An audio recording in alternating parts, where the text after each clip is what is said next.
Okay, you coming back, and this is a postcard, right, of an enslaved black family, so-called Indians, American Indians. We are the Native American Indians, whatever. All these labels we use. But it says, right now, check this out. It says in 1851, Samuel A. Cartwright, a physician, claimed to have discovered a new disease that afflicted enslaved black people. It's called drapetomania, and quote, diseases and peculiarities of the Negro race. Cartwright claimed that the previously unknown mental illness had the diagnostic symptom of absconding from service or absconding from service. In other words, black people who fled from slavery were mentally ill. In his words, drapetomania, or the disease causing Negroes to run away. You hear that? He says it is unknown to our medical authorities, although its diagnostic symptom, the absconding from service, is well known to our planters and overseers. And noticing a disease not heretofore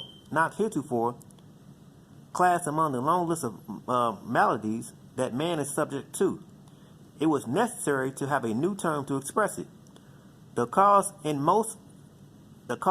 the most of cases that induces the Negro to run away from service is much a disease of the mind as any other species of mental alienation, and much more curable, as a general rule. With the advantages of proper medical advice strictly followed, this troublesome practice that many Negroes have of running away can be almost entirely prevented, although the slaves be located on the borders of a free state within a stone's throw of the abolitionists. Now, we're going to go here. I want you to hear this. You got to hear this. You got to hear this. Listen to this. You have here, listen to this. At the end of the 19th century, Henry Smith, a mentally challenged 17-year-old black male, was accused of killing a white girl. Before a cheering crowd of hundreds, Smith was made to sit on a parade float drawn by the 4 white horses. The float circled numerous times before the excited crowd tortured Smith. They burned him alive, and all the references are back in the book. After the lynching, the crowd celebrated and collected body parts as souvenirs. All the lynchings were murders and indictments against American democracy, but several lynchings were especially notable for the level of brutality inflicted on the victims. One such lynching occurred in Jackson County, Florida, on October 26, 1934. The lynching victim was Claude Neal, a black farmhand accused of raping and killing Lola Canada, a white female. Neal's guilt was never established because he was denied a trial.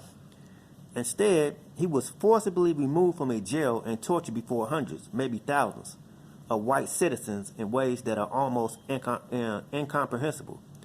A white Southerner named Howard Kester reported on the lynching, quoting a member of the lynching party. He says, quote, after taking the nigger to the woods about 4 miles from Greenwood, they cut off his penis. He was made to eat it. Then, listen to this. Then they cut off his testicles and made him eat them and say he liked it. Then they sliced his sides and stomach with knives, and every now and then somebody would cut off a finger or a toe. Red hot irons were used on the nigger to burn him from the top to bottom. From time to time, during the torture, a rope would be tied around Neal's neck, and he was pulled up over a limb and held there until he almost choked to death. Then he would be let down, and the torture began all over again. After several hours of this unspeakable torture, they just decided just to kill him. You hear that? In an action that foreshadowed the 1998 death of James Byrd, Neal's body was tied to the rear of a car and dragged. Hundreds of people continued the mutilation. His body was hung from an oak tree on the courthouse lawn. Souvenir collectors cut off his toes and fingers and skinned his body with knives.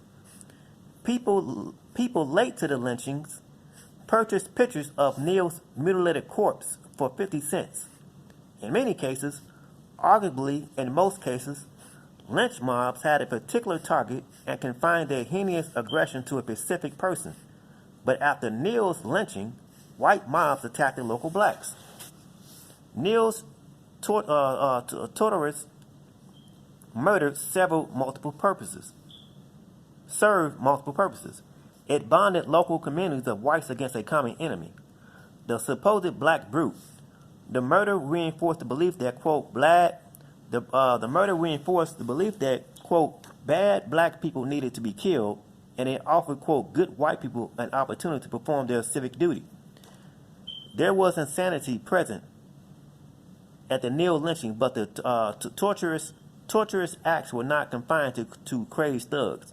Respectively, community leaders, including politicians, police, ministers, and teachers, participated, as did women and children. You hear that? So the police participated in the lynchings, politicians, ministers, meaning church people, right? And women and children. It sent the message of white supremacy to whites, demonstrating their rank at the top of the racial hierarchy, and it sent this message to black people. Violence will be used to keep you in your place. This later message is echoing the words of a white woman in Oxford, Mississippi in 1938, who declared that it was, quote, about time to have another lynching. When the niggas get so, he says, when the niggas get so, they are not afraid of being lynched. But it is time to put the fear in them. You hear that? You see this? Are you seeing this? Get this book before they take it off the market. But they're going to take it down. They're going to take it down. So you got here, white faces, black crime. Right? From the late 1800s through the first half of the 1900s, newspapers reported the stories of white criminals disguising themselves as, quote, Negroes. Their crime ranged from loitering to murder. In 1844, Bogan Cash, a fugitive, roamed the woods near Columbia, South Carolina. His face was, quote, blackened with charcoal. He shot at one person. There was a double killing in 1894 in Roblane, Louisiana. A man described only as a peddler heard cries of murder, coming from a home, and broke down the door, pistol in hand. He saw two black-faced men attacking a white woman. He killed them. He did not know that both would be murderers and were white women dressed in men's clothing, with their faces painted with their faces blackened. You hear that? The women and their husband had concocted the plan.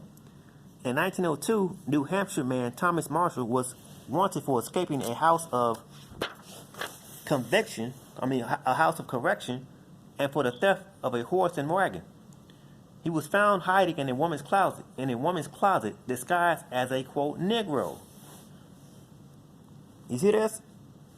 There are many instances of white robbers blackening their faces. In 1894, Carol Martin of Van Buren County in Tennessee was murdered by two men. It was a botched robbery. Martin's daughter and granddaughter were also wounded. The assailants were, quote, disguised as blacks.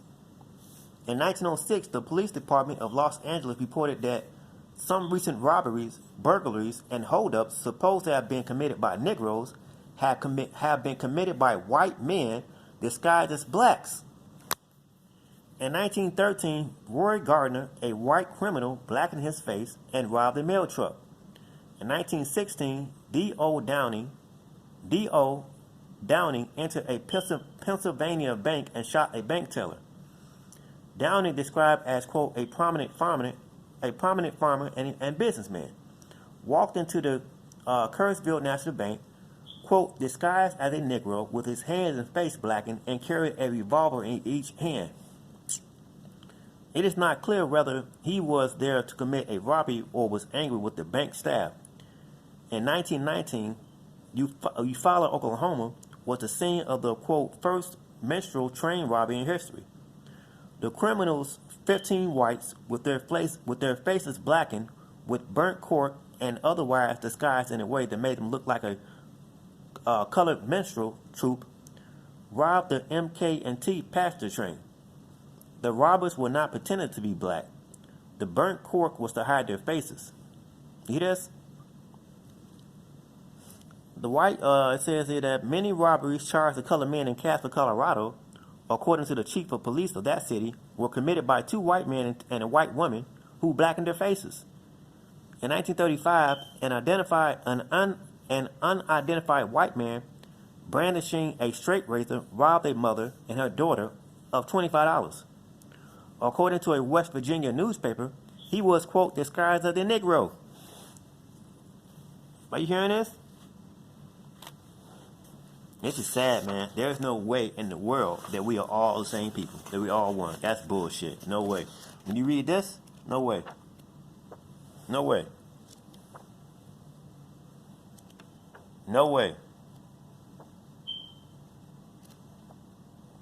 So I'm not going to make this video drawn out, but I'm just showing you there's no way in the world that we all the same people. No way.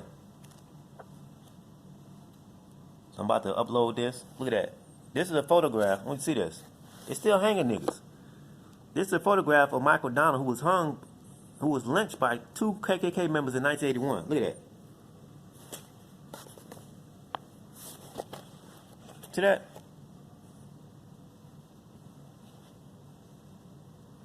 With that being said, I'll see you in the next one. Peace.